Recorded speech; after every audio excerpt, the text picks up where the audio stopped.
Papa Dudut. Ako nga pala si April, 30 years old. Hindi lumaki sa mayamang pamilya pero napuno ako sa pagmamahal at kabutihang asal. Pasalamat na lang talaga sa mga magulang kong nagpalaki sa akin. Hindi man nila ako nabigyan ng iba't ibang luho o napag-aral sa mamahaling eskwelahan ay siniguro naman nilang mabubusog ako sa tamang asal at pagmamahal. Masasabi pa rin napakaswerte ko dahil sa ganong klaseng pamilya ko hinatid ng Diyos. Si nanay na lang ang kasama ko ngayon sa buhay. May 5 taon na halos mula noong namatay si tatay. Pero hindi ko naramdaman ang kakulangan sa bahay namin dahil siniguro ni nanay na may tatawid niya ako sa pang-araw-araw. Kaya malaki ang naging pangako ko sa kanya na kahit anong mangyari ay hindi ko siya pababayaan. Ganon ko kamahal ang nanay ko at alam kong mas kaya pa niyang tumbasan ang pagmamahal ko para sa kanya. Mabait at walang tinatapakang tao si nanay.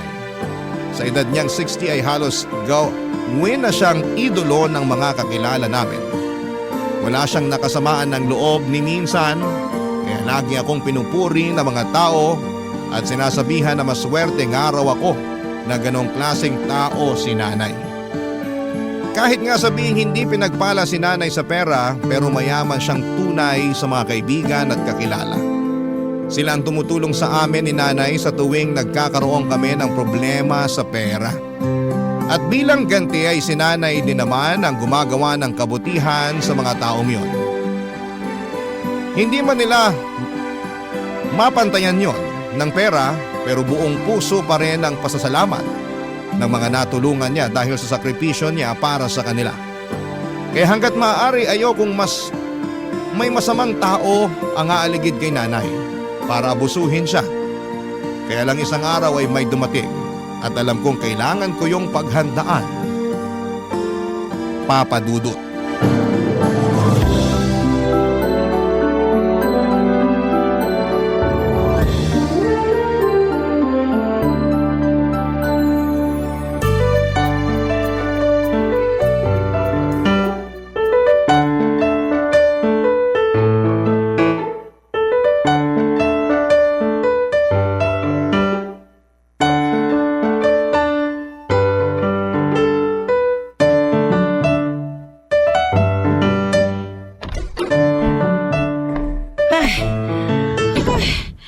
Mabuti at naabutan kita rito sa bahay, April.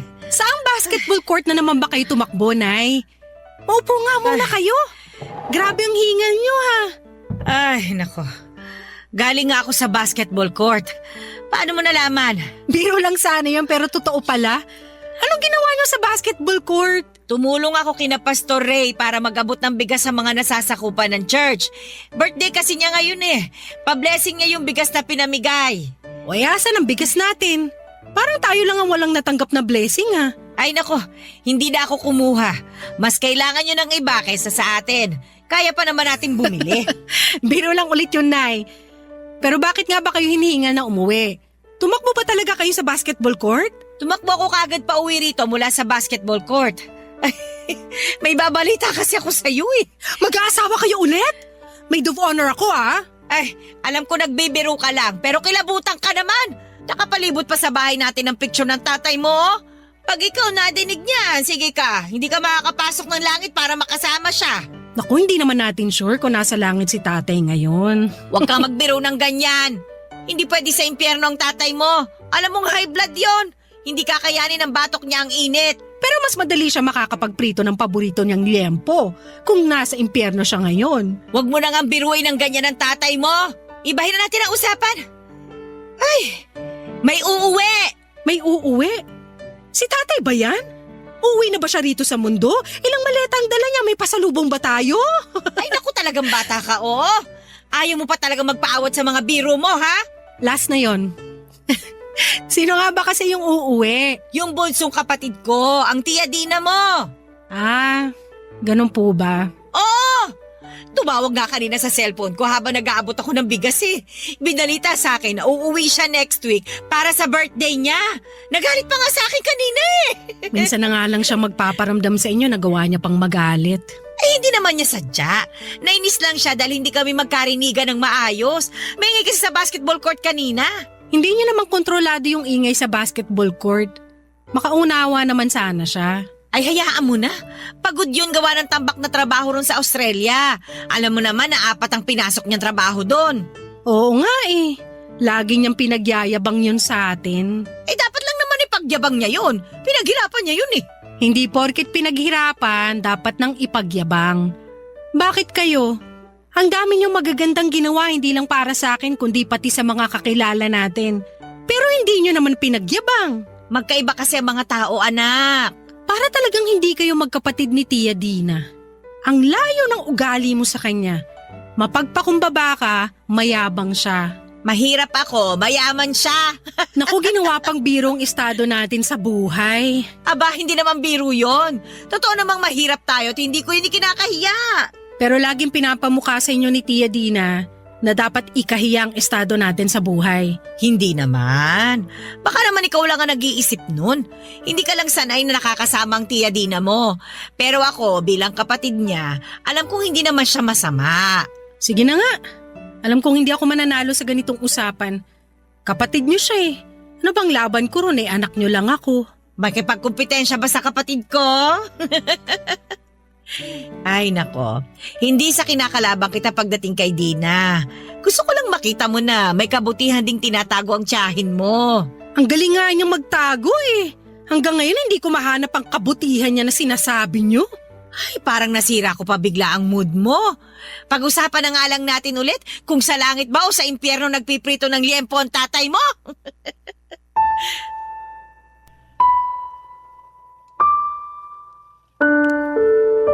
Hindi ko naman nakasama ng matagal si Tia Dina para sagarin ang panguhusga ko sa ugali niya. Bihira rin siya kung umuwi ng Pilipinas pero madalas kapag umuwi siya ay para laitin at pahirapan si nanay. Ewan ko ba kung bakit hindi man lang makahalata si nanay. Ewan ko kung bakit hindi pa rin magawang magpakita ng sama ng loob si nanay kay Tia Dina. Lalo na kapag harap-harapan na siyang pinapahiya sa mga kakilala namin. Laging pinamumukha ni Tia Dina kay nanay na wala siyang narating at wala ng tsansang may marating pa. Ako po ang nasasaktan noon para kay nanay at gusto ko siyang ipagtanggol pero hindi ko magawa. Lagi kasing sinasabi ni nanay na hayaan ko na. Laging nirarason ni nanay na baka nahawa lang sa ugali ng ibang nakakasalamuhan niya sa ibang bansa, Papa Dudut. Nakapangasawa ng Australiano si Tia Dina at aminado kung maganda siya at ang kutis morena niya ang advantage niya. Yun ang naging dahilan para makabingwit siya ng ibang lahi. Malaki ang naitulong ng kanyang napangasawa para umasenso rin siya sa buhay. Wala silang naging anak by choice, hindi kasi nahilig si Tia Dina sa mga bata. Kaya nga noong bata pa lamang ako sa tuwing umuwi siya ng Pinas noon ay hindi niya ako pinapansin. Sinabi niya na hindi raw siya marunong makisama sa mga bata at inintindi ko na lamang yon dahil may mga ganong tao naman talaga. Pero habang tumatagal, na-realize ko, hindi lang talaga siya marunong makisama sa kahit na sino lalo na yung mga taong hindi niya gusto. Kahit nga mismong si nanay, hindi niya kayang pakisamahan. Doon pa lang ay naisip ko nang magiging komplikado nga ang magiging pagdalaw niya sa Pilipinas, Papa Dudut.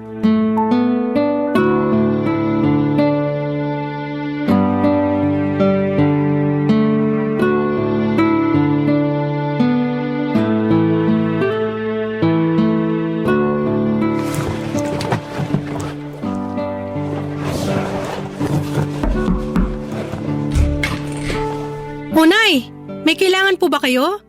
Inaayos ko lang mga gamit ko sa cabinet. Ay, naistorbo yata kita. Mamaya na lang kita kakausapin. Tapusin mo muna yung inaayos mo sa kwarto mo. Patapos na rin naman po ako. Ano po ba yung sasabihin nyo? Pinapapunta kasi ako ng Tia Dina mo sa bahay nila ngayong gabi. Ngayong gabi? Hindi ba sa Biyernes pa ang dating niya? Napaaga ba ang flight niya? Sa Biyernes pa nga ang dating niya, kaya lang nakiusap siya na kung pwede daw mauna na ako ron sa bahay nila. Dahil Tutulungan ko yung caretaker sa bahay niya para maglinis. parang hindi naman ata tama yun. Kaya naman niya magbayad siguro na maglilinis ng bahay niya. Bakit kailangan ikaw pa yung gagawa nun? Gusto ko rin naman, para maigalaw-galaw ko tong mga buto ko. Alam mo naman kapag nagkakaedad na, kailangan mapatunog na ang mga buto para hindi kalawangin ang mga ito. Ayun na nga. Nagkakaedad na kayo kaya hindi na ganun katibay ang mga buto nyo. Mas kailangan nyo na ng pahinga. Ay, napapagod ako magpahinga. Nay, hindi porkit bata kayo sa pagtatrabaho dito sa bahay at sa barangay natin ay aabusuhin nyo ng katawan nyo. Ako na nagsasabi sa inyo, tamad ako maghatid ng matanda sa ospital. Bahala kayo. Di magpapahatid ako sa tricycle kapag kailangan ko magpa-ospital. 30 lang naman ang pamasahe eh. Hindi ako nagbibiro, Nay. Ay nako, alam ko nag-aalala ka sa akin. Pero hindi ko naman bibiglain ang katawan ko. Hindi pa rin ako payag. Ibigay mo na to sa akin anak ha. Gusto ko lang naman makatulong sa tiya Dina mo. Hindi niya kailangan ng tulong. Kayang-kaya niya lahat yun. Kaya niyang bayaran kung sino man yung pwedeng mag-asikaso ng bahay niya. Apat ang trabaho niya sa Australia, di ba? Alam ko naman yon. Pero gusto ko lang namang gawin ito para sa kanya. Kasi ito lang naman ang kaya ko ibigay na regalo para sa birthday niya eh. Ay, Nay naman. Alam mo namang hindi ko kayang bumili ng regalo para sa kanya. Hirap nga akong pumasok sa mall at umikot-ikot doon dahil baka makabasag ako tapos hindi ko mabayaran. Ako na lang bahala sa regalo. Parating naman na ang sahod ko. Pero regalo mo na yon para sa kanya. Ay, hindi ah. Ayoko nga siyang regaluhan sa totoo lang. Magbibigay lang naman ako sa kanya para kunwari galing sa inyo. Pwes, mas gusto kong huwag ka nalang maglabas kahit 20 pesos sa wallet mo dahil mas gusto ko ang regalong ibibigay ko sa kanya. Ano, yung paglilinis ng bahay niya? At pag-aasikaso sa birthday niya. Pag-aasikaso? Nay, hindi niyo na kailangan gawin yun. Paniguradong may catering service siya na babayaran. Wala na nga kailangan asikasuhin sa birthday niya. Hindi nga raw siya magpapakater eh. Gusto niya kami mga kamag-anak niya ang mag-aasikaso sa pagluluto at iba pa. Nakatoka na yung ibang pinsan namin sa pagluluto at pag-aasikaso sa mga dadalo. At kayo, anong gagawin niyo? Sinabi niya maghugas na lang ako ng pinggan kasi doon naman daw ako magaling. Walang sebong makakatakas sa akin. Paghuhugasin kayo ng pinggan? Sobrang kuripot na ba niya na hindi siya makapagbayad na maghuhugas ng mga pinagkainan? Magpa-cater na lang siya para hindi na makabala ng iba. Ano ba naman yung maghugas lang ng mga pinagkainan? Kayang-kaya ko yun. Hindi mo na ako mapipigilan doon. Minsan lang nandito ang tiya Dina mo. Gusto ko makatulong sa kanya kahit sa maliit na paraan lang. Kung hindi na kayo mapipigilan dyan, isama nyo na lang ako para may katulong kayo sa pag-aasikaso ng bahay niya at paghuhugas ng pinagkainan. Kayang-kaya ko rin yun. Hindi na nakatanggi si nanay sa sinabi ko, Papa Dudut. Alam niyang kukulitin ko pa siya kapag hindi siya pumayag na isama ako. Ayaw niyang idamay pa ako sa pagtatrabaho niya para kay Tia Dina. Pero kung hindi siya magpapaawat, na pumunta doon ay dapat ay kasama ako. Hinayaan niya akong ipagpatuloy ang pag-aayos ko sa kwarto. Sinabay ko na rin ang pag-iimpake ng mga damit na dadalhin ko sa bahay ni Tia Dina. Ganun din ang ginawa ni nanay. Nang matapos kami mag-impake, chinek muna namin ang buong bahay para masiguradong malinis at maayos yon bago kami umalis. Nang okay na ang lahat ay nagmadali na kaming lumabas ng bahay para pumunta kina Tia Dina. Nag-jeep lamang kami noon at kapwa kami tahimik habang umaandar ang sinasakyan namin. Magkaiba marahil kami ng takbo ng isip ni nanay ng mga oras na yon. Sa isip ko ay minumura ko na si Tia Dina dahil sa nalalapit na pagpapahirap niya kay nanay. Si nanay marahil base sa mga ngiting nakita ko noon sa labi niya. Alam kong excited na siyang makita at matulungan ang kapatid niya. Kahit papaano ay parang nakurot ang puso ko dahil sa nakita ko. Bakit hindi makita ni nanay na inaabuso na siya ni Tia Dina? Sa kabila noon ay lagi pa siyang pinagsasalitaan ng hindi magaganda. Alam kong mabuti ang nanay ko at minsan yon ang dahilan kung bakit ako naiinis sa kanya. Minsan kasi Papa Dudut ay binubulag siya ng kabutihan kaya hindi niya makita ang kasamaan ng iba. Kaya hindi ko siya pwedeng iwan ng mag-isa sa bahay ni Tia Dina. Sinamahan ko talaga siya dahil kailangan niya ng mga mata para makita, Papa Dudut, kung ano yung mga mali na sa paligid niya. Papa Dudut. Barangay Love Stories. Barangay Love Stories. Pagkarating pa lang namin sa bahay ni Tia Dina ay sinalubong na kami ng caretaker niya. Hinati ang dapat na trabaho. Nainis pa nga ako sa caretaker dahil pinasa nito ang mga mahihirap na trabaho kay nanay. Nalaman ko lang sa huli at naiutos na pala ni Tia Dina ang lahat ng yon. At tulad ng dati, wala pa ring imik si nanay tungkol doon. Nagmadali kami sa pag-aayos ng bahay, may kalakihan kasi ang bahay ni Tia Dina at mukhang hindi nasikaso ng caretaker noong mga nakaraan. Inako ko ang mga mabibigat na trabaho para kay nanay at halos 2 araw kaming nag-ayos at nagtapo ng mga tambak na gamit. Binili niyo ni Tia Dina dahil gusto niyang bumili ng mga bagong gamit pagdating niya. Sinabi ni nanay na kukunin na lang niya ang mga gamit na itatapon para maggamit namin. Pero sinabi ni Tia Dina na hindi po pwede. Kailangan daw itapon. Wala ring nakuha kahit isang pinggan si nanay. Mabilis nang nalumipas sa mga araw, sumapit na ang Biyernes. Dumating na si Tia Dina, kasama nito ang asawa niya. Mabait naman ang asawa niya at pinakisamahan kami ni nanay ng mas maayos. Pero kabaliktaran kay Tia Dina. Unang paghaharap pa lang ay isang damakmak na panglalait na ang inabot ni nanay sa kanya. Tulad nga ulit ng dati, wala pa ring masabing hindi maganda si nanay sa kapatid niya. Pigil na pigil ako noon sa sarili ko na patulan si Tia Dina. Panay kasi ang pisil ni nanay sa braso ko sa tuwing nagbabalak akong sumagot ng hindi maganda sa kapatid niya. Alam kong nakakaramdam na si nanay pero gusto niyang maging maayos pa rin ang lahat. Ang hirap ng kalagayan noon ni nanay, Papa Dudut. Ewan ko kung saan siya nakakakuha ng pasensya at kabutihan. Lalo kung may demonyong nakaharap sa kanya, Papa Dudut.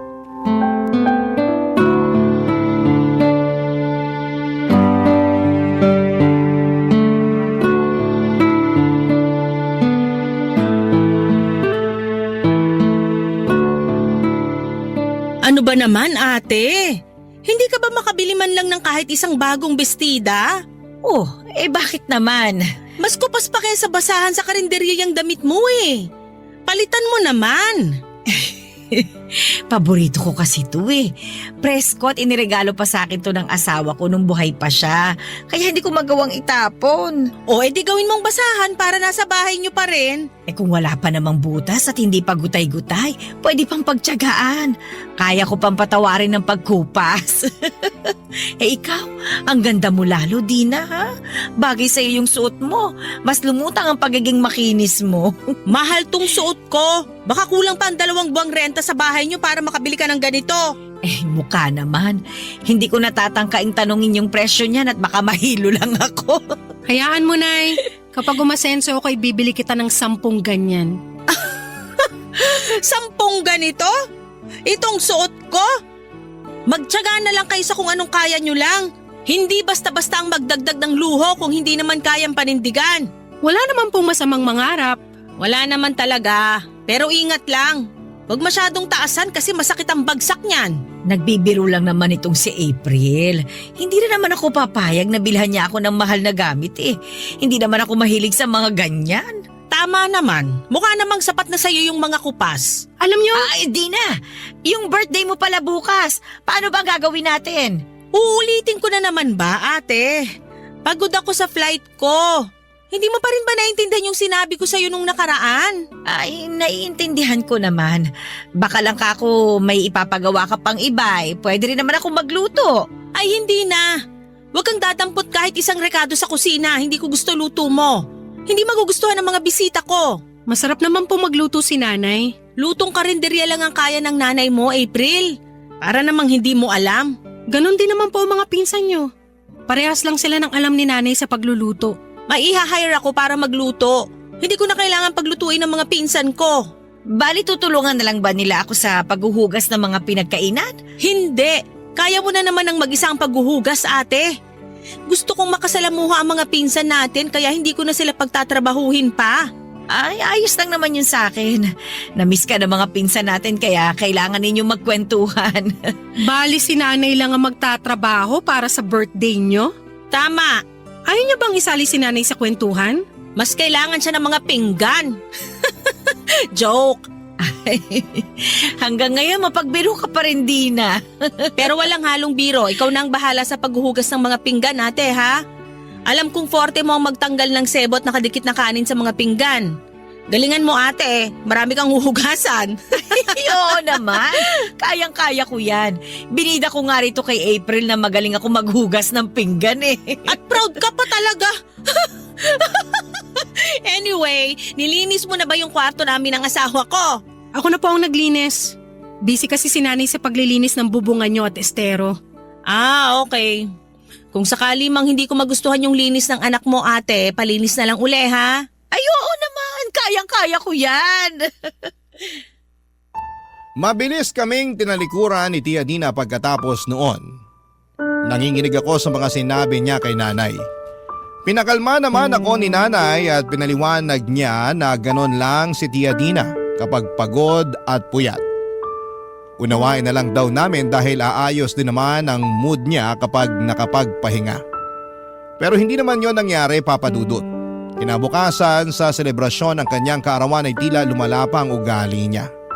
Wala siyang ibang ginawa kundi ang magmataas sa lahat. Pinagyabang din niya kung anuman ang pwedeng ipagyabang sa sarili niya. Hindi niya hinayaan si nanay na makihalubilo sa mga bisita, kahit pa sa mga kamag-anak nila. Nasa kusina lang kami noon at nag-aabang ng mga hugasin. Kapag may dumarating na huhugasan ay mabilis naming inaasikaso. Dahil binilinan kami ng Tia Dina ko na ayaw niyang may madadaanan ng mga bisita niya na may mga nakatambak na hugasin. Hindi pa rin kami kumakain noon. Hindi kami pwedeng kumain sa handa niya. Bago ang selebrasyon, kinain namin ang natirang ulam noong isang gabi sa ref niya.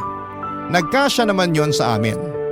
Dinaan na lang namin sa juice na inaabot sa amin ng isang serbedor. Doon ako naiinis, Papa Dudut. Kaya naman pala kaya naman pala ni Tia Dina na kumuha ng serbedor, bakit hindi niya magawang kumuha ng maghuhugas ng mga pinagkainan niya? Para naman makapagpahinga na si nanay at makasama na rin niya noon ang ibang mga kamag-anak nilang dumadalo. Alam kong nakakahalata na kahit papaano si nanay pero ayaw niya lang magsalita ng hindi maganda kay Tia Dina. Hanggang sa dulo, talagang ipagtatanggol niya ang kapatid niyang yon kahit gaano pa kadumi ang ugali nito.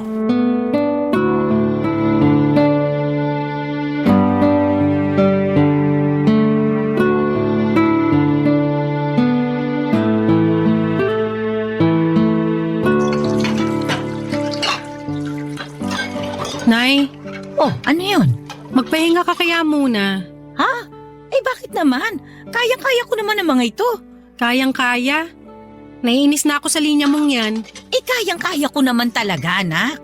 Kaya ka mas lalong pinapahirapan at inaalipin ni Tia Dina. Kasi lagi mong sinasabi yan. Awat na, Nay, ha? Last mo nang gagamitin ng linyang yan. Pag hindi ko na kaya, sasabihin ko naman sa'yo. Kahit naman hindi mo na kaya, ayaw mo pa rin magpaawat. Kilala po kita. Ayun naman pala eh. Kilala mo naman pala ako eh. Kaya dapat alam mong mas gusto kong manahimik ka na lang kaysa pagalitan mo ako. Hindi ko naman po kayo pinapagalitan. Gusto ko lang ipaalala sa inyo na ayos lang ding magpahinga. Kayang-kaya ko na to. At nakigaya ka pa nga sa linya ko. Pero seryoso, Nay. Pwede kang huminto muna sa paghugas ng pinggan. Kulubot na yung mga daliri mo eh. Babad na masyado sa tubig. Pahanginan mo muna. Labas ka muna ron, tapos makapagkwentuhan ka sa mga kamag-anak nyo. At iiwan ka rito? Ay hindi na. Makakakwentuhan ko pa rin naman sila sa susunod. Nandito lang naman kami sa Pilipinas eh. Pero iba kasi ngayon dahil may okasyon. Parang reunion nyo na to. Tsaka para makapag-bonding din kayo ni Tia Dina. Alam mo may naalala lang akong bigla sa kabataan namin ng Tia Dina mo. Nako, nililihis mo na naman ang usapan para hindi kita patigilin sa paghuhugas ng pinggan. Ay, Ay, seryoso nga ito, anak. Nung bata pa kami, paborito naming gawain yung paghuhugas ng mga pinagkainan. Kapag tapos na kami ng pamilya na kumain, nagmamadali na kami ni Dina para pumunta sa kusina at maghugas. Poso pa nun ang gamit namin. Salitan kami nun. Minsan ako nagbobomba sa poso, siya ang maghuhugas ng mga plato. Tapos magpapalitan kami sa susunod. Close pala kayo dati? Abay, oo naman. Kaya namin paborito ang paghuhugas ng mga pinagkainan kasi nakakapagkwentuhan kami ng mga bagay na hindi namin pwedeng iparinig sa mga magulang namin. Ano ba yung pinagkukwentuhan nyo? Ay, ayun, madalas tungkol sa mga natitipuhan naming binata sa amin o kaya mga reklamo sa mga pinsan namin. Minsan naman, naglalabas kami ng sama ng loob sa mga magulang namin. Basta kapag naguhugas kami ng pinggan, kami lagi ang magkakampi. Lagi kami nakikinig sa isa't isa. Napapagalitan na nga kami madalas ng mga magulang namin kasi natatagalan ng paghuhugas naming dalawa. Paano bang hindi tatagal? Napapasarap kami sa kwentuhan. Nay, pwedeng magtanong. Oh, ano ba yun? Ate, bakit parang nagchichismisan lang kayo dyan? Bakit hindi pa tapos yung mga hugasin? Nakakwento ko lang kasi kay April na paborito nating gawaing bahay itong paghuhugas. Kaya... Wala akong pakialam! Unahin niyo yung paghuhugas ng mga pinggan. Parating na yung mga ibang bisita ko. Dalian niyo! Mas inuuna niyo pa kasi ang kwentuhan eh. Magtrabaho kayo!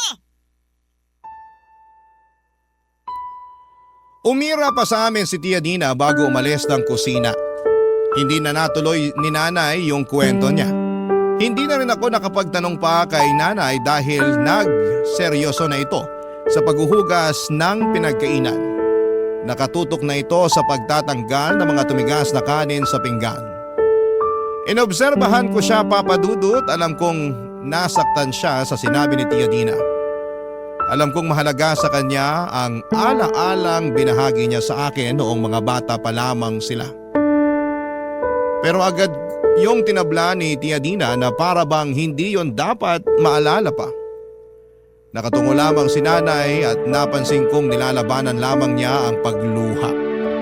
Nag-focus na lamang din ako sa paghuhugas at pagkatapos noon ay nagpaalam ako para magbanyo. Hindi naman talaga ako na babanyo ng mga oras na yon pero gusto kong mapag-isa si nanay. Gusto kong mapag-isa si nanay dahil alam kong kailangan na niyang mailabas ang lungkot na nararamdaman niya. Kailangan na niyang pakawala ng mga luha niya. Nagtagal siguro ako sa banyo ng 10 minuto. Pakiramdam ko ay sapat na yon na oras para gumaan ang loob ni nanay at para hindi kami mahuli sa schedule sa paghuhugas sa mga pinagkainan. Tama naman ako. Pagbalik ko noon sa kusina ay nakangiti na si nanay. Pero napansin kong medyo basa pa rin ang kanyang mga mata. Halatang hindi niya napunasan ng maayos dahil nagmadali marahil na tapusin ang pag-iyak niya. Kinurot muli ang puso ko. Muli ako nagpaalam na may kukunin lang sa banyo para maiayos ni nanay ang sarili niya. Papadudot makalipas nga lang ang ilang minuto ay nagbalik na ako.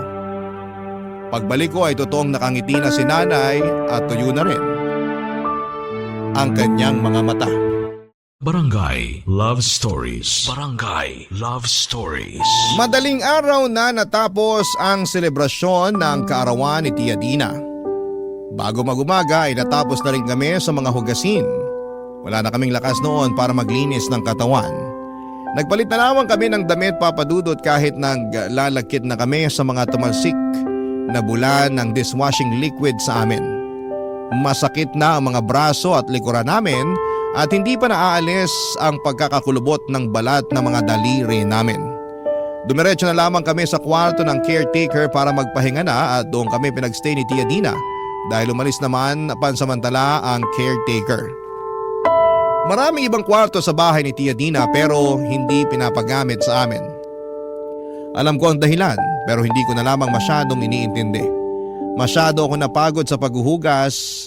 Magpapahinga na nga sana kami noon pero kinatok kami ni Tia Dina at sinabing linisan muna namin ang banyong ginagamit ng mga bisita. Aangal pa sana ako pero tumango na lamang si nanay at saka nilinisan yon. Sinamahan ko si nanay sa paglilinis ng banyo para mabilis na siyang matapos. Kailangan na kasi niyang magpahinga, Papa Dudut, dahil inuubo na siya. Pagkatapos noon ay bumalik na kaming muli sa kwarto at pinatay na ang ilaw para hindi na muling magtangkang kumatok sa pinto si Tia Dina. Maaga pa rin kaming gumising dahil kailangan na naming umuwi. May trabaho pa kasi ako sa hapon at sa totoo lang ay gusto ko na talagang umalis sa bahay ni Tia Dina. Pero nagbago bigla ang plano nang katukin kami ni Tia Dina para sabihin kailangan pa naming manatili sa bahay ng ilang araw. Napakunot noon na lamang ako at bala ko na sanang sumagot ng hindi maganda. Pero tulad ng dati, pinisil muli ni Nanay ang braso ko para hindi ako lumaban, Papa Dudut.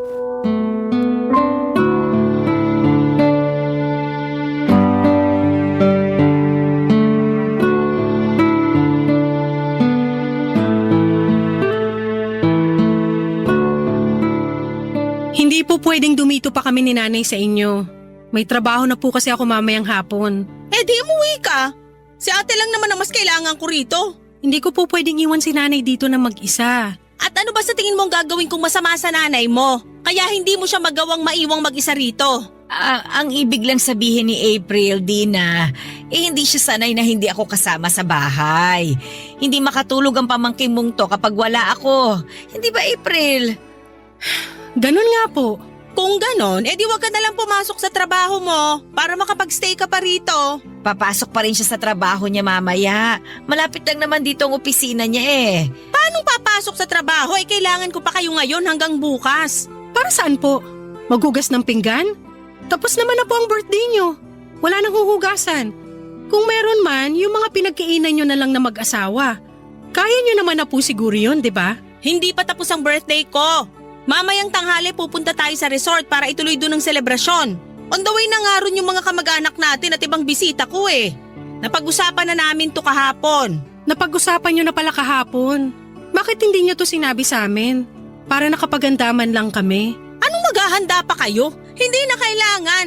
Kung ano na lang ang baon yung damit, sapat na yon. Hindi naman kayo maliligo, makikiparty doon. Maghuhugas ulit kami ng pinagkainan? Oo, konti lang naman siguro yon. Pero mas kailangan ko na magbantay kayo sa mga cottage na rerentahan ko. At saka para may mauutusan. Tagahugas na, tagabantay pa. Utusan pa? Tama! Ganun nga! Matalino rin pala tong anak mo ate, no? Buti hindi nagmana sa'yo. Matalino talaga si April, mabait pa.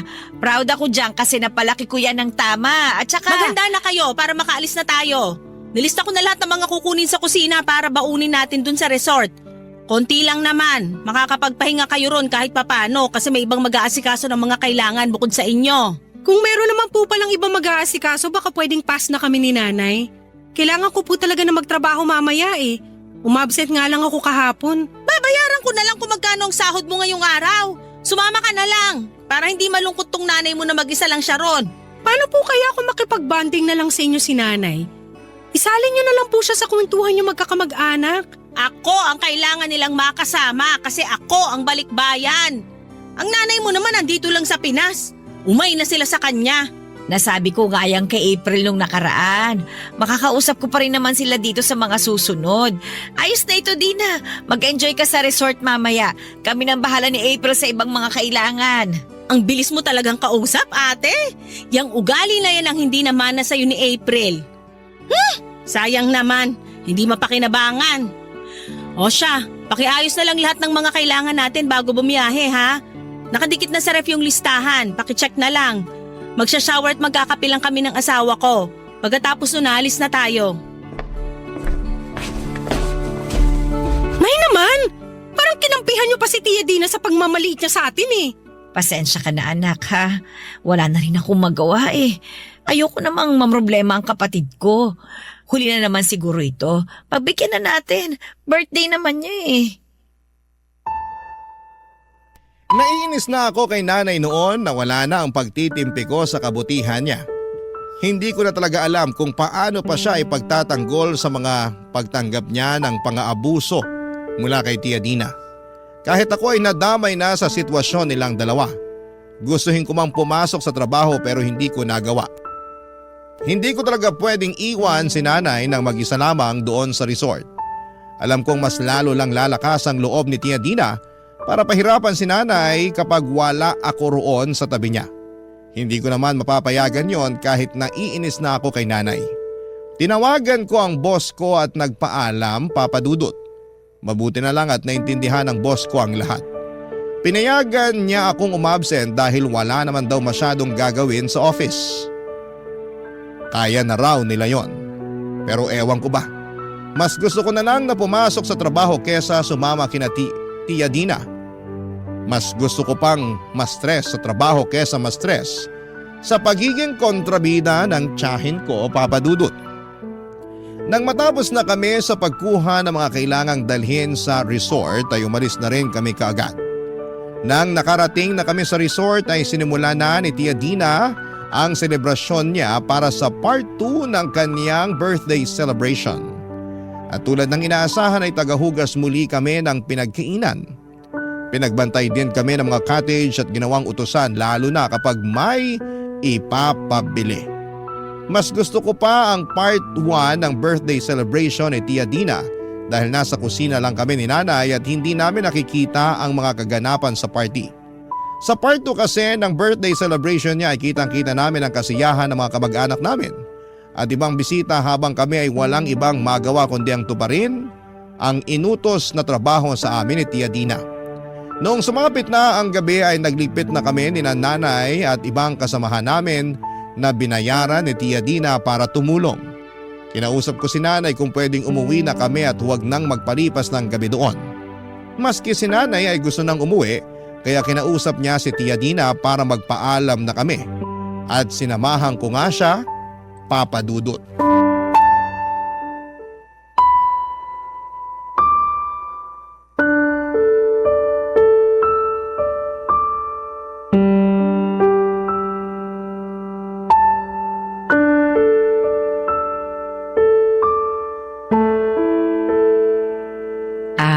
Dina, pwede ka bang makausap? Natapos nyo na ba ligpitin yung mga nasa cottage? Ay oo, tapos na. Nailagay na rin namin sa sasakyan yung mga gamit. Mabuti naman. Matulog na kayo. Maaga tayong aalis bukas kasi sasama ko pa kayo sa mall. Bibili ako ng mga gamit sa bahay ko. Kailangan ko na magbibit-bit. Hindi na po sana kami magpapalipas ng gabi rito at mas lalong hindi na kami makakasama sa mall bukas. At bakit? Bayad ko na yung kwarto nyo. Sasayangin nyo lang yung pera ko? Kailangan na kasi naming umuwi ni nanay. Hindi na ako pwedeng umabsent. Kailangan ko nang pumasok sa trabaho. Eh di ikaw na lang ang umuwi. Huwag mong isama ang nanay mo. Kailangan ko ba siya rito para asikasuhin kami ng asawa ko bukas bago umalis? Asikasuhin? April! Hindi pa po ba sapat yung pag-aasikaso namin sa lahat ng kailangan nyo bago pa kayo dumating ng Pinas? Ginawa nyo na nga kaming katulong. Aba, ganyan ka ba naturuang sumagot ng nanay mo? Ano to ate? Ito ba ang pinagmamalaki mong magandang asal ng anak mo? Kung asal lang din naman ang usapan. April anak, okay lang bang iwan mo muna kami ng Tia Dina mo? May sasabihin lang ako. Ayusin mo na ang mga gamit natin. Ako nang bahala dito. Pero Nay! April, sumunod ka na lang. Sige na anak. Sige na. Ay, sige po. Maayos kaming nakiusap ng anak ko para payagan mo na kaming umalis. Kami pa ang pinagmukha mong masama. Kami na nga itong tumulong sa iyo sa lahat. May usapan tayo ate. Pumayag ka na tulungan niyo ako. Pero wala sa usapan natin, aalilain mo kami. Iba ang pagtulong sa pangangatulong. Hindi mo kami bayaran. Kung bayad lang pala ang gusto mo, edi sige. Babayaran ko kayo. Sabi na pera lang pala talaga ang kailangan nyo. May nalalaman pa kayong pagpapaalam sa akin para makapagtrabaho na si April. Gusto niya lang palang magpabayad. Hindi niyo na lang agad sinabi. Nagpaawa pa kayo. Hindi kami nagpapaawa at mas lalong hindi namin gusto magpabayad sa'yo. Alam mo kung anong gusto ko? Gusto ko makasama ka. Gusto ko ulit na makita ka. Kumustahin ka. Pero ayaw mo. Sinasalubong mo ako lagi ng galit mo. Hindi ko na alam kung bakit ka nagkakaganyan Hindi ka naman ganyan dati. Hindi tayo ganito dati. Ano ba nangyari? Anong nangyari? Sa lahat ng tao, ikaw pa talaga tong walang alam? Bata pa lang tayo, ikaw na tong laging nasusunod sa ating dalawa. Kasi, sabi ng mga magulang natin, ikaw yung panganay. Ikaw yung laging tama. Kaya ikaw dapat lagi yung sundin. Kaya walang ibang nakitang tama sa akin sina nanay at tatay kasi kinuha mo lahat ng tama. Dina. Makinig ka!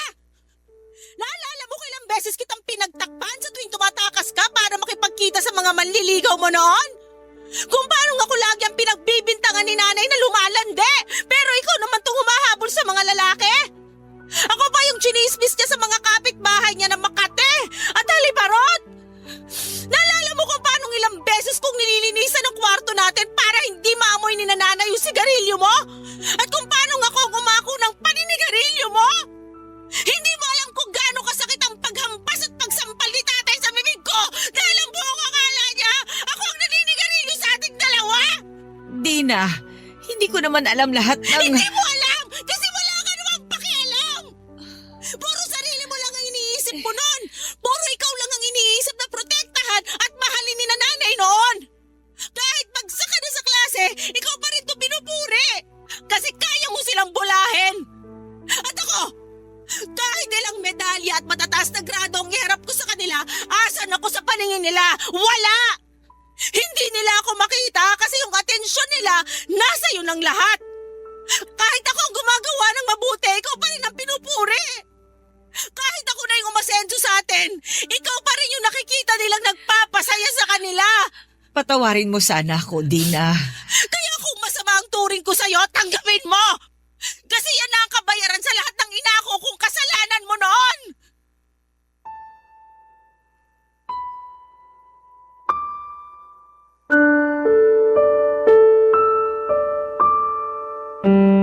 Narinig ko ang usapan ni nanay at Tia Dina para ko nang hina sa mga nalaman ko. Hindi ko inakalang gano'n nakalalim ang galit ni Tia Dina kay nanay dahil sa mga nangyari sa nakaraan. Doon ko palang totoong naunawaan si Tia Dina. Kaya naman pala. Pero masakit pa rin sa akin na hindi niya magawang mapatawad si nanay. Na hindi niya magawang bitawan ang galit niya gayong sinusubukan namang pagbayaran ni nanay ang lahat. Hindi ko na inabot ang ganong ugali ni nanay at wala na sa mga kakilala namin ang nakakaalam sa ganong naging nakaraan ni nanay. Nagbago na si nanay at masakit sa akin na hindi yon makita ni Tia Dina. Pero hindi ko naman masisisi ang tiyahin ko at masyadong malalim na ang naging sugat niya para magtiwalang muli sa nanay ko. Hindi madaling bitawan ng pait, lalo kung nasanay ka na sa lasa noon. At lagi mo nang hinahanap-hanap kahit ano pang panahon. Hindi muna ako agad nagpakita kina nanay at Tia Dina para makahinga pa sila mula sa naging pag-uusap nila. Naunang umalis si Tia Dina habang si nanay naman ay napaupo sa gilid at tila nanghihina sa naging usapan nilang dalawa. Doon pa lang ako lumapit, Papa Dudut. Niyakap ko si nanay. Hindi namin napag-usapan ang mga nangyari, alam kong hindi pa ready si nanay para doon. Kaya naman sinabi ko na lamang na mas magandang manatili muna kami roon para maasikaso ang ibang kailangan. Nakangiti ako at sinabing pwede na kaming makapag-enjoy sa resort bago kami umuwi. Ngumiti si nanay kahit kita pa rin sa mga mata niya ang kalungkutan. Inaya ko siyang maglakad-lakad sa resort para makahinga siya at nang medyo makalayo-layo na kami sa paglalakad ay saka nagkwento si nanay tungkol sa kanilang magkapatid. Inakbayan ko siya at sinabing pareho ko silang naiintindihang dalawa. Awang-awa si nanay kay Tia Dina, gusto niya makabawi lalo't alam na ni nanay ang naging pagkakamali niya sa kapatid niya. Hinawakan ko ang kamay ni nanay at sinabing handa rin akong tumulong para mabilis siyang makabawi kay Tia Dina. Sinabi ko sa kanya na kahit na ilang libong pinggan ang ipahugas ni Tia Dina ay huhugasan ko. Patawarin niya lang si nanay. Doon na tumawa si nanay. Namana ko raw sa kanya ang galing ko sa pagpapatawa. Doon ako tumawa at medyo gumaan na rin ang pakiramdam. Huminto kami pansamantala sa paglalakad. Nagkatinginan kaming dalawa. Muli kaming umiti sa isa't isa at alam na namin ang nasa isipan ng bawat isa. Balang araw, magpapatawad na rin si Tia Dina. Pero sa ngayon ay hahayaan lang muna namin siyang iproseso ang lahat. Tao lang naman siya, nagagalit at nahihirapang magpatawad. Pero sabi nga nila walang hindi nahihilo at nababago ang oras, hindi ba? Maraming salamat po sa pagbasa ng aking liham at sana'y nakapaghatid kami ng aral sa lahat ng tagapakinig ng Barangay LS. Ako ang inyong kapuso at kabarangay at ka-forever, April. Dear Papa Dudut, kapag nagmamahal ang tao, nagiging kampante tayo. Mahalaga yon dahil nararamdaman nating ligtas tayo, kapiling ang taong mahal natin. At yon ang eksaktong naramdaman ko kay Keon na naging boyfriend ko simula pa lamang noong kami ay nasa kolehiyo. Pero bago ako magkwento ay gusto ko munang magpakilala sa inyo. Tawagin niyo na lamang po ako sa pangalang Sadie, 31 years old, taga-Pasig at isang private company employee dito sa Makati. Magsisimula ang lahat noong nasa second year college na kami ni Keon. Magkaklase kami na kumukuha ng business course. Kaklase ko na rin siya noong nasa first year ako dahil block section lang naman kami. Doon kami nagka-developan at sinagot ko siya. Isang buwan pagkatapos magpasukan sa unang semestre ng sumunod na taon. Noong mga panahong yon ay pinagsasabay ko ang pag-aaral at pagtatrabaho bilang tendera at kahera sa isang 24/7 na canteen na pag-aari ng tiyuhin ko. Bali ang duty ko doon ay 4 na oras tuwing gabi. At kung wala akong pasok sa eskwelahan, papadudot.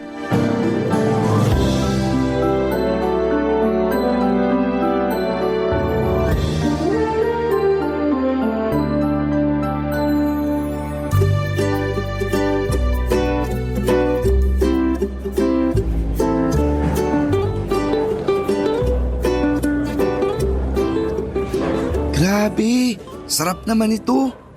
Ito rin, ang sarap. Uy, dahan-dahan ka naman kumain. Baka mabulunan ka. Hindi ko lang mapigilan. Ngayon lang ako nakakain ng ganito kasarap na menudo. Tsaka sobrang asim pero malinamnam na sinigang. Ah, ganun ba? Oo, mapapakain talaga ako. Kuha mo pa nga akong kanin, baby. Sige na, please. Ah, sige. Teka lang. Ay, gawin mo na palang 2. Ah, sige, teka. Pagsasandok kita. Ayan, gusto ko yan. Excited na ako. Ito na yung 2 rice mo. Salamat, baby. Puka na, dali. Kwentuhan tayo habang kumakain ako. Sure ka ba talaga na busog ka na dun sa kinain mo? Oo, isang rice lang naman ang kaya ko. Baka magutom ka pa. Mukhang marami pa naman yung ginagawa mo rito. Kakain na lang ulit ako pag nagutom ako. Sige, basta ako kakain na ng marami. Grabe. Sarap talaga nito mga ulam. Magdahan-dahan ka pa rin. Baka mamaya mabulunan ka. Ewan ko na lang sa'yo. Ay, teka. Sino palang magbabayad nitong mga kinain natin? Ha? Ako na. Ayun. Salamat, baby ko. Bigla ko kasing naalala na wala pala akong panlibre sa'yo dahil sakto lang yung baon ko. Alam ko naman yun. Saka ako naman yung nagyaya sa'yo na dumaan muna rito sa kantin nila tito bago umuwi sa inyo. Nabanggit mo kasi na ilang gabi ka nang hindi nakakakain ng maayos. Gawa ng hindi masarap yung ulam na luto ng nanay nyo. Ooy, puro gulay pa. Yun lang kasi kaya ng budget namin tapos petsa de peligro pa. Si tatay hirap na naman makontak para sabihan na magpadala sa amin. Kilala mo ako. Hindi rin ako magulay na tao. Paano ako nilalason pag kumakain ng gulay? Shh! Huwag kang maingay dyan. Ha? Bakit? Baka marinig ka ni tito, lagot ka dun. Bakit nga? Ano bang kasalanan ko? Biro lang. Pero magulay kasing tao yon. Masasarap din yung mga putahing gulay na niluluto niya. Kaya siguradong iismiran ka nun pag narinig ka. Pero ayos lang naman sa'yo na di ako mahilig kumain ng gulay, di ba? Oo naman. Nasa tao naman yon. Ako nga may ibang gulay na hindi kinakain. Kagaya ng okra. Ayoko kasi nun masyadong madulas. Saka hindi ko gusto yung lasa. Ano pa bang gulay ang hindi ko kinakain? Ako, patatas lang kinakain ko. Ay oo nga. Mahilig ka nga sa fries. Sinabi mo pa, inuulam ko pa nga sa kanin yun eh. Totoo? Oo, panalo yun. Try mo minsan, busog na busog ka. Dami mo talagang alam. Siyempre, mahilig kaya akong kumain. Malas lang kasi di masyadong masarap magluto si nanay. Ultimo adobo, hindi niya makuha yung lasa. Paanong hindi makuha yung lasa? Basta, iba-iba yung lasa pag nagluluto siya. Minsan maalat, minsan naman matamis. Napaisip tuloy ako kung may tamang lasa at timpla ba ang adobo. Meron yun. Pero di ko na alam kung ano dahil di naman ako culinary student. Sa bagay. Bakit sa inyo? Anong version yung laging niluluto ng mama mo? Yung manamis-namis. Gusto kasi ng mga kapatid ko yan, kaya nakasanayan ko na rin. Gusto rin yan ng mga kapatid ko. Pero ako, ayoko. Baka kaya nasabi mo lang na hindi masarap magluto nanay mo kasi ayaw mo ng adobo na matamis. Siguro. Kaya nga gustong gusto ko rito sa tiyo mo. Masarap yung luto niya. Sa susunod, yung adobo naman niya ang titikman ko. Pag narinig ka ni Tiyo, naku siguradong lalaki ulo nun. Okay lang. Totoo naman sinasabi ko. Salamat ulit sa libre, baby ko. Hayaan mo. Pag nakagraduate tayo at nakapagtrabaho, ako naman ang manlilibre sa'yo. Hindi lang sa kantin kagaya nito, kundi sa mga mamahaling restaurant pa. Ikaw talaga. Kumain ka na nga dyan para makauwi ka na. Malapit na rin magsimula yung trabaho ko eh. Sige, busin ko lang tong kanin. Papadudot kung i-describe ko si Keyon ay masasabi kong crush siya ng lahat. Guwapo kasi siya, makinis ang balat na akala mo ay naliligo sa gatas. Maputi at matangkad at ako naman saktong ganda lang pero may ibubuga naman sa klase. Hindi naman sa minamaliit ko ang aking sarili pero minsan ay napatanong na ako sa kung paano niya ako nagustuhan. Sa amin kasing magkakaklase, ako lang ang working student. Paulit-ulit ko yung tinatanong sa boyfriend ko pero di naman niya masagot. Basta sabi lang niya ay may nararamdaman siyang something o kakaiba para sa akin. Pero hindi rin daw malinaw kung ano. Sa huli ay iniisip ko na lamang na baka ganon talaga pag in love ang tao. May nararamdamang something na hindi maipaliwanag. Sa pagpapatuloy ng aming relasyon dahil nga ako ang may trabaho sa aming dalawa, ng mga panahong yon, ako ang gumagastos sa lahat ng date namin. Hirap din kasi ang pamilya ni Keyon sa buhay. May tatay nga siyang OFW pero hindi naman lagi nagpapadala sa kanila. Mas inuuna pa nitong padalhan ang babae nito kesa sa pamilya nila. Kaya nga naiintindihan ko ang boyfriend ko kung galit siya sa tatay niya. Kawawa kasi ang nanay niya at 3 nakababatang kapatid na babae. Mahirap din naman ang buhay namin lalo't labandera lamang si mama at factory worker naman ang trabaho ng papa ko. Kaya nga sa abot ng aking makakaya ay gusto kong tumulong sa kanila sa pamamagitan ng pagsagot sa sarili kong baon sa eskwelahan. Pero kaming panganay ni Keyon kaya ay naiintindihan ko. Paro kaming panganay kaya naiintindihan ko ang nararamdaman niya, Papa Dudut.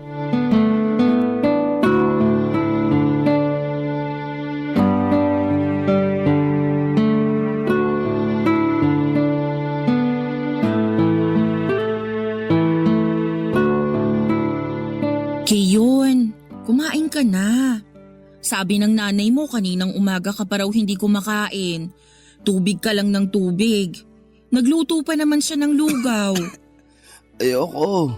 Wala naman akong malasahan. Kahit na. Baka lalo kang magkasakit niyan eh. May sakit na nga ako, di ba? Kaya nga sabi ko baka lalo.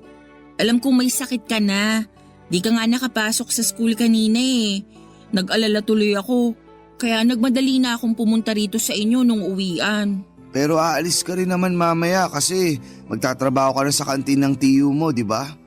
Ay, oo pero mamaya pa namang 8 p.m. yun. Maaga pa naman no, 6:30 pa lang. Ayaw mo ba talagang kainin tong lugaw na niluto ng nanay mo? Ayoko. Pero may iba akong gustong kainin. Ano? Yung pinabili kong chichirya sa'yo. Ha? Di ba? Nag-text ako sa'yo na bilan mo ako ng chichirya. Gusto ko nun kasi maalat-alat. Teka, wag mo sabihin nakalimutan mo. Hindi ko nakalimutan. Pero seryoso ka ba na yun ang gusto mong kainin? Oo, mukha ba akong nagjo-joke? Nagtatanong lang naman. Seryoso nga. Tsaka may dala ka rin bang soft drinks? Yung sa lata na malamig na malamig. Paborito ko yun eh. Meron pero nag-aalala ako sa'yo. Wala pang laman yung sikmura mo. Tapos chichirya at soft drinks na agad ang gusto mong kainin at inumin? Akala ko ba lalo ako magkakasakit kapag di ako kumain? Oo, pero hindi naman junk foods yung ibig kong sabihin na dapat kainin mo.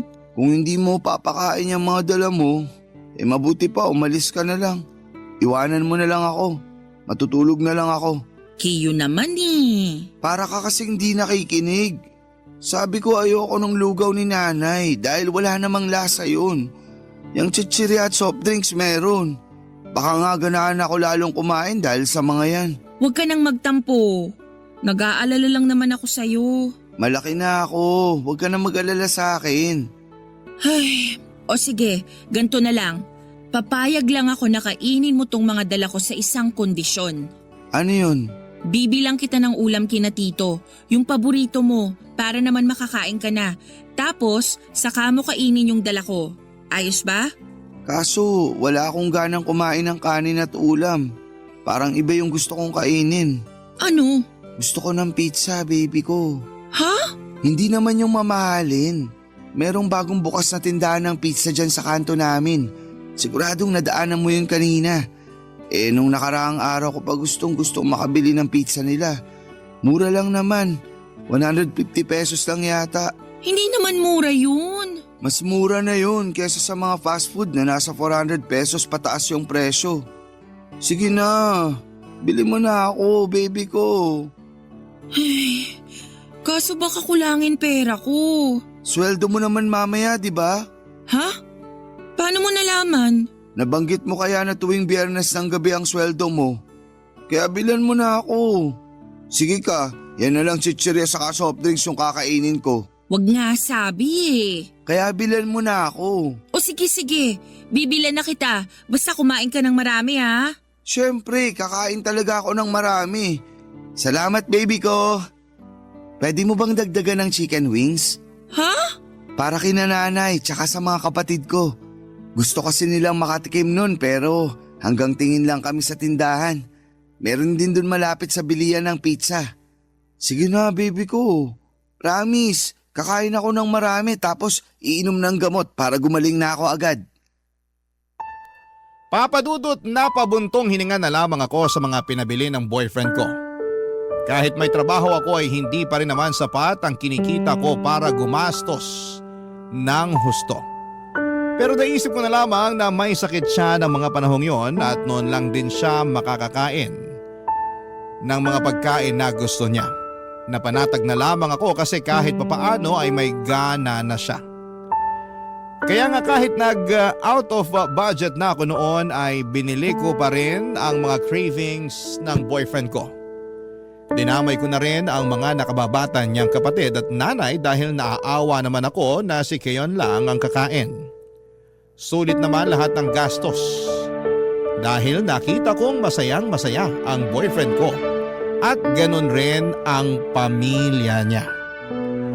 Nagpasalamat naman sa akin ang mama niya at napakwento na bihira lang talaga silang nakakabili ng pagkain sa labas gawa ng kulang na kulang ang budget nila sa pang-araw-araw na mga gastusin. Papadudot. Barangay Love Stories. Barangay Love Stories. Papadudot, naging malapit ako sa pamilya ni Keyon dahil na rin palagi niya akong sinasama sa bahay nila. Doon ko rin nakita ang pamumuhay nila kaya hindi ko maiwasang maawa, lalo na sa mga nakababata niyang kapatid.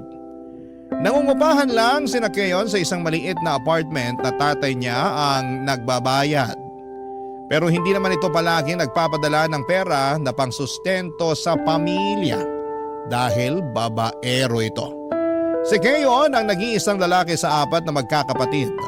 Siya ang kuya at tumatayong tatay sa pamilya nila. Kung hindi ninyo na itatanong ay matalino ang boyfriend ko. Palagi siyang nangunguna sa klase namin pagdating sa mga exams at quizzes.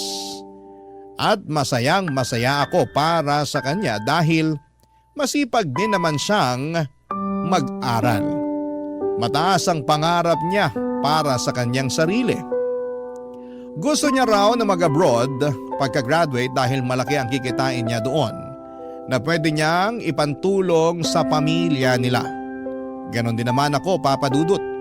Mataas ang pangarap ko para sa pamilya at sarili ko. Years later, nasa 4th year na college na kami.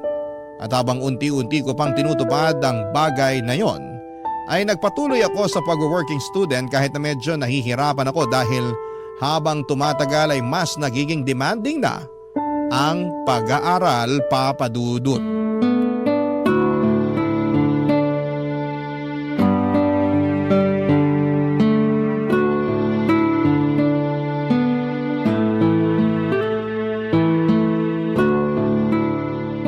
Naku, ang dami na naman pala nating bayarin sa susunod na buwan, baby ko.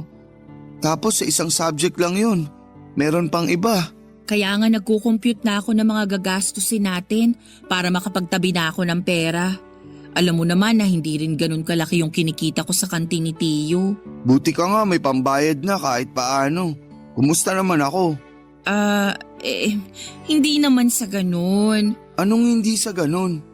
Alibasa, may trabaho ka tapos ako wala. Ay, siguradong mamomroblema na naman si nanay pag sinabi ko na maraming bayarin. Ganito na lang. Ano yun? Narinig ko kasi na parang aalis na yung boy ni Tiyo, yung tagabuhat niya sa kantin. Tapos tagamaneho na rin ang sidecar niya pag may mga pinipick up sa palengke. Uuwi na raw sa probinsya nila kasi manganganak na yung kinakasama. Doon na lang yata magtatrabaho, kaya sigurado maghahanap si Tiyo ng kapalit. Mabigat din kasi kung siya lang mag-isa sa kantin, kailangan niya ng katulong na lalaki. Teka nga, Ano? gusto mo bang sabihin na pumasok ako sa tiyo mo para kapalit nung aalis na boy niya? Oo? Para naman tayong naglolokohan dito, Sadie. Ano bang problema doon? Malaki. Kasi ano namang alam ko sa trabaho nung papalitan ko, di ba? Hindi naman mahirap matutuhan yung ginagawa niya. Saka nandun naman si Tiyo para turuan ka. Ayoko. Basta, ayoko. Ay, Kiyo naman. Tsaka wala na bang mas matinong trabaho dyan? Anong mas matino? Matino naman yun ah. Alam ko na matino yun. Pero nakakapagod yun. Tsaka mainit at magmumukha akong marungis. Paano na lang kung may nakakita sa akin na ganun yung itsura ko? Ano na lang sasabihin nila sa akin, di ba? Sa pagkakaalam ko wala namang masama doon lalo kung kailangan mo ng pera. Saka wala namang trabahong madali.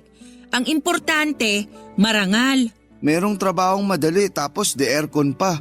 Palagay mo sa akin, hanggang pagiging utosan lang ng tiyo mo? Sobra ka naman. Sobra na kung sobra, pero ayoko. Gusto lang naman kitang tulungang kumita ng pera. Lalo na marami tayong bayarin sa school. Saka pansamantala lang naman. Hindi ka naman habang buhay magiging utusan ni Tiyo. Saka mabait naman yun ah. Nagbabayad ng tama at saka libre pa pagkain. Ayaw mo nun? Palagi ka nang makakakain ng paborito mong ulam sa kantin niya. Ngayon naman sinasabi mo na patay gutom ako. Kiyo naman. Saan mo ba napupulot yung mga sinasabi mo? Saan pa ba? E di sa'yo mismo. Wala akong sinabing patay gutom ka. Sinabi ko lang yung mga bagay na pwede mong makuha habang nagtatrabaho ka kay Tiyo. Ang hirap sa'yo, minamasama mo na agad. Nagagalit ka kaagad. Sinong di magagalit? Simula bata ako hindi ako pinagtrabaho ni nanay. Sigurado pag nalaman niya yung mga gagawin ko dun sa tiyo mo, hindi rin niya ako papapasukin. Gusto nun sa opisina ako magtrabaho, hindi sa ganung klase ng lugar. Kung makapagsalita ka parang napakaruming lugar nung kantin ng Tiyo ko ah. Ikaw may sabi niyan, hindi ako. Alam mo, ewan ko sa'yo. Kung ayaw mo, edi wag mo. Ikaw na nga tinutulungan para kumita ng pera eh. Baby ko naman. He, wag mo ako ma-baby-baby dyan. Sorry na. Ayaw ko lang talaga nung trabahong inaalok mo. Alam mo namang kilala ako sa school natin, di ba? Tapos pagbubuhatin lang ako ng tiyo mo at gagawing driver ng pedicab niya. Wala ngang masama. Alam kong wala naman talaga. Pero ayoko pa rin. Makakabawas kaya sa kagwapuan ko yun. Ewan ko na talaga sa'yo. Huwag ka nang magalit sa akin. Hindi naman ako galit. Nagulat lang ako sa katwiran mo. Kasi para mo namang sinabi na hindi maganda yung trabaho ko. Lalo dun ako sa kantin nila Tiyo nagtatrabaho. Hala, hindi ganun yung ibig kong sabihin, baby. Yaan mo na. Totoo rin naman na mahirap magtrabaho doon lalo kapag maraming customer. Mainit din pag tirik ang araw. Tapos marami pang hugasin. Hindi na nga ako magkanda-ugaga minsan eh. Minsan nga napapasabi na lang ako na pagod na ako at ayoko nang magtrabaho. Pero wala naman akong choice. Papadudot aaminin kong nadismaya ako sa mga sinabi ni Keyon pero ayoko naman siyang pilitin na pumasok sa pinagtatrabahuhan ko para pumalit sa paalis na boy ni Tiyo. Baka kasi katulad ko ay mahirapan din siyang mabalanse ang pag-aaral at pagtatrabaho. Kaya nga pinabayaan ko na lamang siya sa gusto niyang gawin sa buhay niya pero hindi ko lang maiwasang malungkot at magtampo sa kung paano niya ako pinatunguhan ng araw na yon. Lalo na ang ending noon ay inutangan niya pa ako.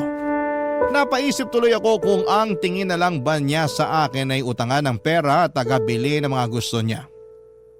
Pero alam din naman ni Keyo na mahirap lang ang pamilya namin. Kaya nga ako nagpupumilit na tumulong kina mama at papa sa pamamagitan ng pag-working student.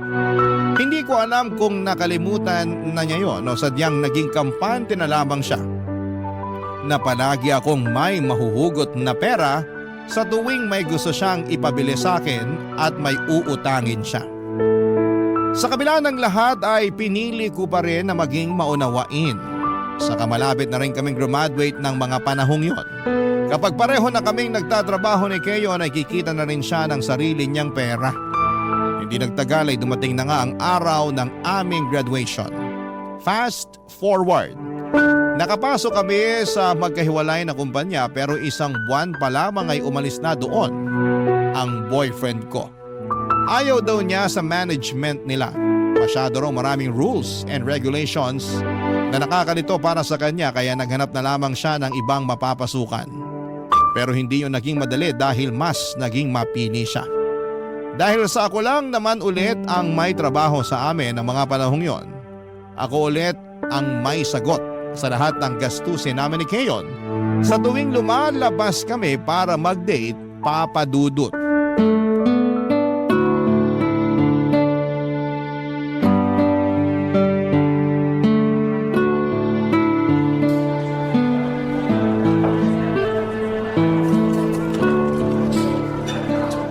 Grabe.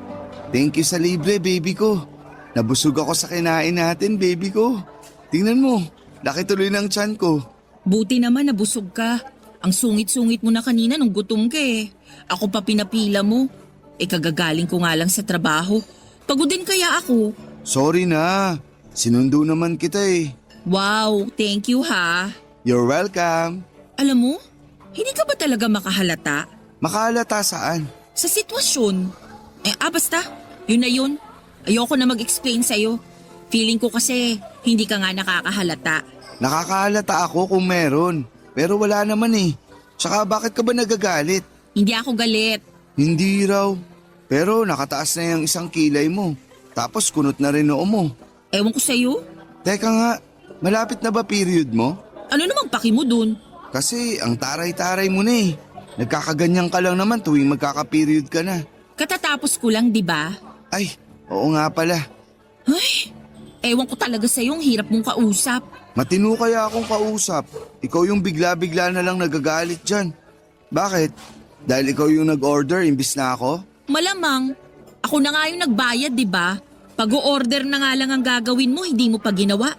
Dami mo pang rason. Napaka mo talaga. Rason naman talaga na masakit tiyan ko. Kasi di pa ako nagla-lunch. At bakit mo sinusumbat na ikaw ang nagbayad? Mura lang naman itong mga kinain natin. Magkano lang to oh? Fast food lang tong kinainan natin. Tsaka ka naman umbat kung sa mga 5-star restaurant mo ako nilibre. Aba, talaga naman. Totoo naman sinabi ko. Makapagreklamo ka, akala mo talaga. At ikaw? Kung makapagsalita ka, akala mo hindi ka nabusog dyan sa mumurahing pagkain na kinain mo ah. Nag-thank you na ako sa'yo, di ba? Hirap sa'yo, hilig mong manumbat. Porke ikaw may trabaho sa atin, pinamumukha mo na sa akin na palagi mo ako nililibre? Bakit? Hindi ba? Grabe ka. Parang hindi mo ako boyfriend. Boyfriend kita, pero paano naman ako? Girlfriend pa ba trato mo sa akin? Oo naman. Kaya nga sinundo kita kanina sa opisina nyo, di ba?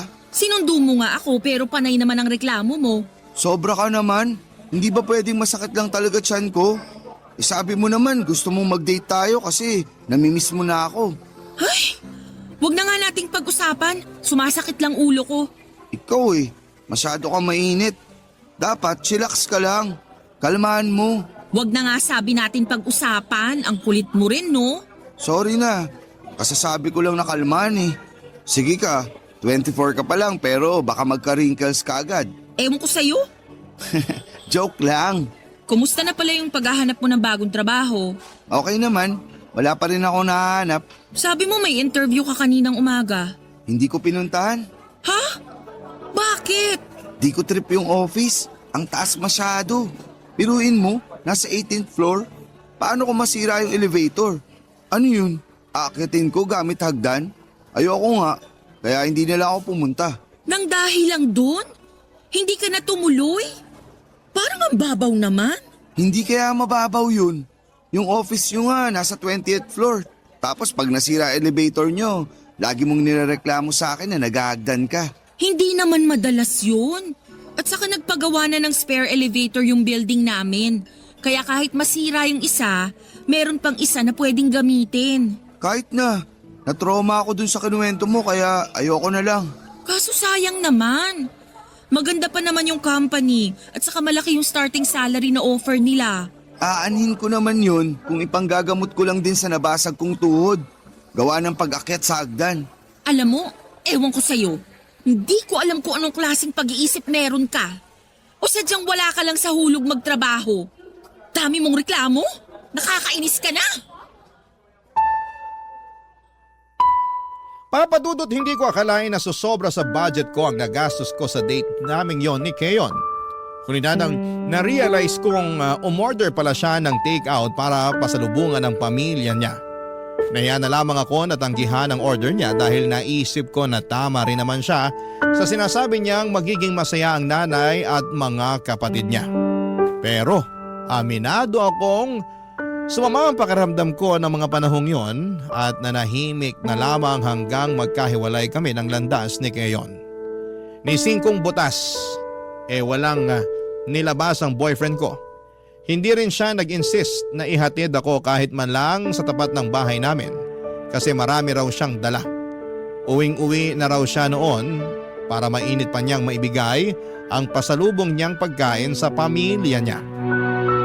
Inintindi ko na lamang siya dahil kaya ko namang umuwi ng mag-isa. Pero sa loob-loob ko, alam ko hindi tama ang ginawa niya. Na-realize ko rin na hindi pa pala niya ako nililibre sa mga date namin simula noong naging kami. Ako lahat ang sumasagot dahil ako ang may trabaho, papadudot. Barangay Love Stories. Barangay Love Stories. Papadudot, aminado akong dumating na ako sa point na kinumpara ko na ang relasyon namin ni Keon sa relasyon ng mga kaibigan at mga kaopisina ko.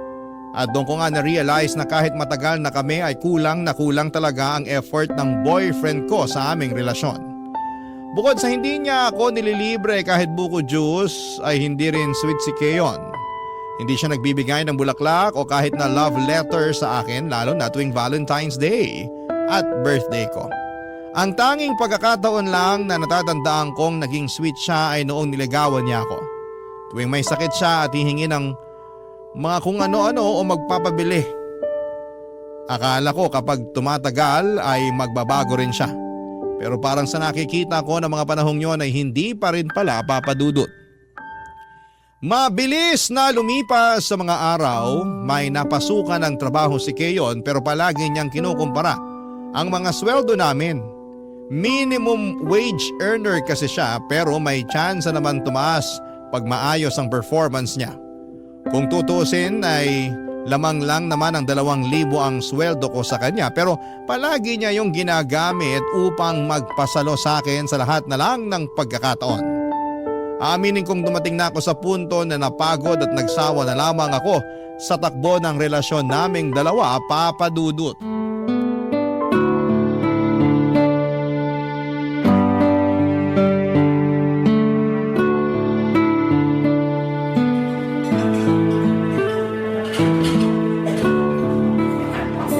Grabe! Ang sarap naman ng mga pagkain sa restaurant na to. Kakaiba yung lasa tapos ganda pa ng service. Feeling ko tuloy hari at reyna tayo. Siyempre, kasama yun sa binabayaran sa kanila eh. Pero tama ka naman na masarap naman mga pagkain nila. At worth it. Babalik-balikan mo pag may budget ka. Speaking of bayad, may extra money ka ba dyan, baby ko? Ha? Extra money ka ako. Pambayad lang sa mga kinain natin. Wala akong extra money. Sakto lang pang kape natin tong dala ko. Ganun ba? Oo, bakit? Ngayon ko lang kasi na-realize na hindi ko pala dala yung wallet ko. Kiyo naman. Sabi mo ikaw magbabayad ng mga kinain natin, di ba? Kung todo ka pa ng order ng kung ano-ano tapos... Alam ko naman yun. Pero anong magagawa ko kung naiwan ko pala wallet ko? O anong gusto mong gawin ko? Eh wala rin naman akong extra money dito. Ang usapan, akong bahala sa kape natin. Tapos ikaw magbabayad ng kinain natin sa lunch. Tapos ang ending, ako na naman ang pagbabayarin mo. Sadie naman eh. Kung makapagsalita ka, parang hindi kita babayaran pag nakauwi na tayo ah. O bakit? Hindi mo naman talaga ako binabayaran, no? Ha? Anong pinagsasasabi mo dyan? Ay, bigla kayatang nagkaroon ng amnesia. Ewan ko sa'yo. Mas ewan ko sa'yo. Sa katotoo naman ang sinabi ko Hindi lang naman ngayon naiwan ang wallet mo. Maraming beses na kaya. Sabi-sabi ka naman nilibre, pero ang ending ako pa rin magbabayad. Tapos hindi mo naman ako binabayaran. Kinakalimutan mo na lang yung mga utang mo sa akin. Kung makapagsalita ka, parang di mo ako boyfriend ah. Boyfriend kita. Pero pagod na akong dalhin ang relasyon natin. Ano bang pinagsasasabi mo dyan? Alam mong ibig kong sabihin. Matalino ka, di ba? Top student ka nga ng klase natin. Magaling ka. Pero bakit parang ang bobo mo naman yatang umintindi? Matagal na akong nagtitiis sa kung ano lang yung kaya mong ibigay na effort sa relasyon. Umaasa ako na magbabago ka. Na marirealize mo na girlfriend mo ko kaya dapat tratuhin mo ko ng maayos. Don't get me wrong Maayos naman ang trato mo sa akin. Pero kulang na kulang talaga. Wala ka ring provider's mindset eh. Ako yung palagi mong pinapasalo ng lahat ng bagay. Lalo na sa pera. Alam mo namang hindi ako mayaman. At kahit mayaman pa ako, ikaw ang lalaki sa relasyon. Pero bakit pabuhat ka? Ang sakit mo naman magsalita. Sorry, pero punong-puno na kasi ako eh. Akala ko magbabago ka, pero mukhang umaasa lang ako sa wala. Napagod na lang ako sa ganitong setup natin. Feeling ko na pag-iwanan na kita, tapos ayaw mo naman umusad. Kontento ka na lang sa kung anong lagay mo sa buhay, basta nakakakain ka ng 3 beses sa isang araw at nakakahinga pa. Alam mo, mabuti pa, iwanan na kita dito. Sandali! Saan ka pupunta? Hindi ba halata? Aalis na ako. Huwag mo akong iwan dito, Sadie. Wala akong pambayad sa kinain natin. Please naman. Problema ba yun? Di maghugas ka ng pinggan dyan? Sadie naman eh. Please, huwag ka naman ganyan sa akin. Gets ko naman yung mga sinabi mo. Kaya nga naiiya ako sa'yo. Hayaan mo, makakabawi rin ako sa'yo. Pangako this time, di na ako sasabit. Basta bigyan mo lang ako ng isa pang tsansa. Hindi ka ba nakakaintindi? Pagod na nga ako. Pero mahal mo pa ako, di ba? Mahal pa natin ang isa't isa. Please naman, matagal na tayo eh. Huwag mo naman basta-basta itapon yung pinagsamahan natin. Willing naman ako magbago. Buti nga, sinabi mo mga pagkukulang ko eh. So kung hindi ko sinabi, hindi mo pa mahahalata?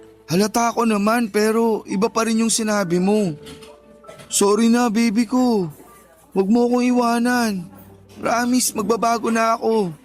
Please? Ay, naku Kiyon. Nakakainis ka talaga. Sorry na talaga. O sige, pagbibigyan pa kita ng isa pang pagkakataon. Pero last na to ha. Oo, salamat baby ko. Huwag mo nga ako ma-baby-baby. Naiinis pa rin ako sa'yo. Sorry na nga. Pero pwede bang bayaran muna natin tong kinain natin? Para makaalis na tayo rito sa restaurant. Kasi kanina pa tayo pinagtitinginan ng mga tao. Medyo nakakahiya na eh. Wala nga akong extra I-card mo muna. Babayaran ko na lang pag uwi natin. Don't get me wrong, mahal ko po si Keon ng mga panahong yon, Papa Dudut. Pero pagod na ako sa palagiang pagsalo sa kanya sa tuwing kailangan niya ako. Hindi naman po ako convenience store na available 24/7 para sa mga pangangailangan niya. Hindi rin po ako ATM na may mailuluwang pera at takbuhan niya kapag nagigipit siya.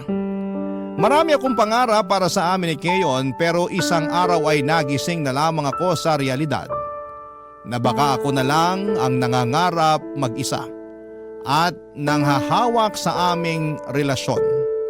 Alam ko na walang perpektong relasyon at may mga couple na nagsisimula bilang mahirap na umasenso naman sa dulo. Gawa na rin ang pagsisikap. Nagsisikap naman ako, alam ng Diyos yan. Pero parang hindi ko nakikitaan ang pagsisikap si Keon. Kaya nga hindi niyo ako masisisi kung ginusto ko na lang na makipaghiwalay sa kanya ng mga panahong yon. Pero dahil senserong pakiusap niya na bigyan ko pa raw siya ng isang tsansa, aaminin kong naantig ang puso ko at nakonsensya. Nang hinayang ako sa ilang taon naming pagsasama kaya nga nakumbinsi akong patawarin siya. Kaya lang ay hindi pa rin nagbago si Keon. Plinano ko na lang talagang makipaghiwalay sa kanya for good pero hindi yon natuloy dahil naman sa pandemic. Aminado ako malaking bagay na nandyan si Keon lalo at naapektuhan ng husto ang mental health ko. Marami kasi sa mga kamag-anak namin ang kinuha ng sakit na COVID-19. Makaraan ng 2 taon, taong 2022 nang may ginawang boyfriend ko na sa hinagap ay hindi ko naisip na magagawa niya sa akin, Papa Dudut.